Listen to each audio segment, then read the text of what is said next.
At the end of my thumb is Innsbruck Bridge, and we've walked all the way up here to we're about right to the upper left-hand part of that 13 circle in what I think is the Imperial Gardens, and we'll roam around in there if that's where we are. Now back across the street into a much larger park than that one, but it may only be the first of the two I was thinking I was going to encounter, so we'll enjoy this for a Sunday afternoon stroll. The other large park should be right straight ahead of us somewhere. We'll be back to what I think may be Innsbruck Bridge. This is now a pedestrian bridge, but you can see at one point in time it was the bridge, or one of the bridges. Looking the other direction, but I'll go through that park some more, and then at some point in time switch over to this side. Take a look at those buildings across the street now and go over to that park. Now we're entering into another part of the park that's blocked off, open from 6 to 22:30. And these are things you can't do. Don't know what these big flowers are. They don't look as pretty hanging down as they would if we could look up into them. They remind me of the spectacular flowers I saw driving from the mountains in northern Laos.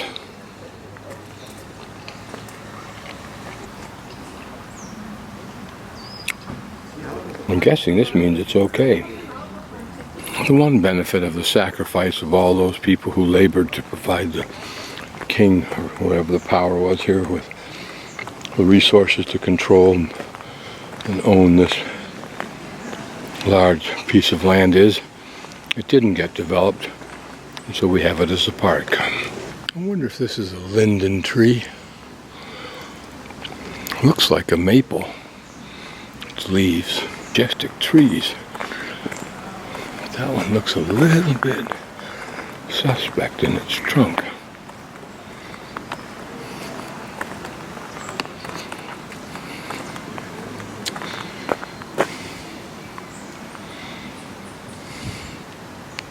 A little water feeder.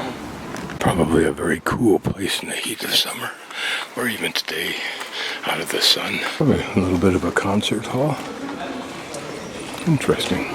Somebody actually playing chess. Princess and the Frog.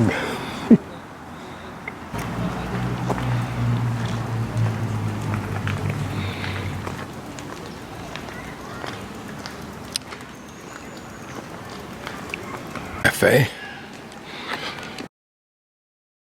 Parking lot for tour buses. So I'm right here where you see the arrow. I'm going to exit out here, go up these, wander up these streets until I can cross over on that footbridge, and then wander over on this other side of the river. That's the plan. This looks like an older church that has had a newer portion built right on top of it, and perhaps even to the side. So it can be done. So if you use your imagination, you might be able to get away with it. This is an area of very large old homes that have been converted into apartments, as well as businesses. Down the street there's one that's a bank. Village-style church with its steep tower and steeple. It's like a tramway up there. That's interesting. Saw this cable car from quite a distance, and going up the side of the mountain, thought I'd explore, but it looks like it's been abandoned, no longer operating.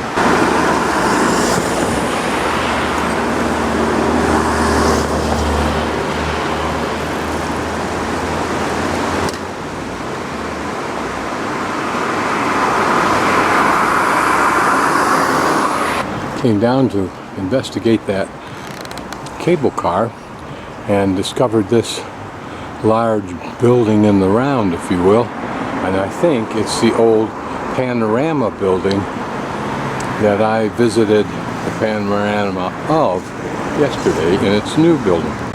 At first I thought it might be a theater in the round, and in fact that's what it probably could be called, and maybe should eventually be. Covered wood bridge. You wonder if it is original, if it has a history, if There were others before it. Looking back towards town. Innsbruck is a very pretty place to live. Wish it had better weather. Wonder what it's like in the winter. Love the guys that put combination locks on. Now these people really are serious. She bought the lock. He bought this lock. I think this is an old building because I think these are laminated beams. Missed that shirt somehow. Dang. So it's a good thing I didn't try and cross that bridge because it looks like it's a cable car.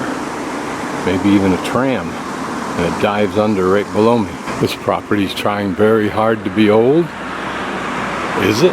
Is that the original roadway? I would think it might be the original road wall. Because it's a very classic, unique old design. That was a clever bridge. Notice how that pole leads back to support the bridge, which is cantilevered to the left and angled off to the left. Beautiful design. Even a novel station design. At first it looks like a graphic of a shark. Looks like a sweet bit of engineering.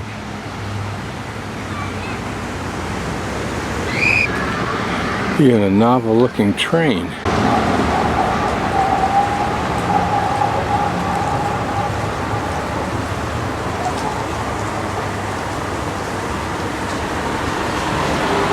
Wonder where that goes. Does it go up to the top? In order to find the buildings that I'd seen earlier, I decided to cut right, which was a good idea because there's the one building I wanted to see in particular. We get to wander up through the neighborhood on the less touristy side.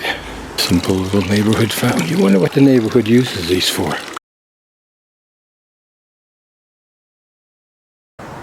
Now that I'm here, I recognize it. Okay, this used to be this castle, Buchsenhausen Castle, or whatever it's called. And as we know, castles are where wealthy dudes used to live. And of course, in those days, they were called wealthy dudes. Out of respect for the fact that they were men. Now, it is a school.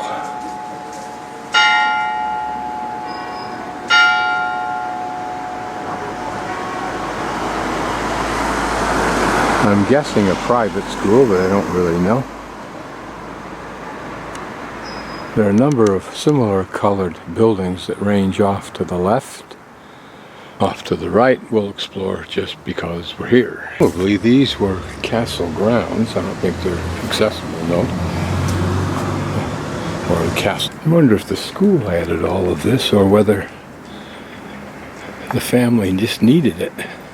It's private, but those folks are using it. So here's some of that space being used. Really impressive place, though.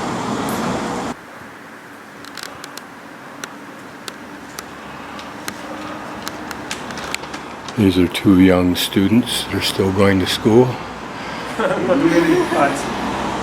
I guess not. Maybe not. The entryway is interesting. I assume it's painted. At first I thought it might have been ceramic.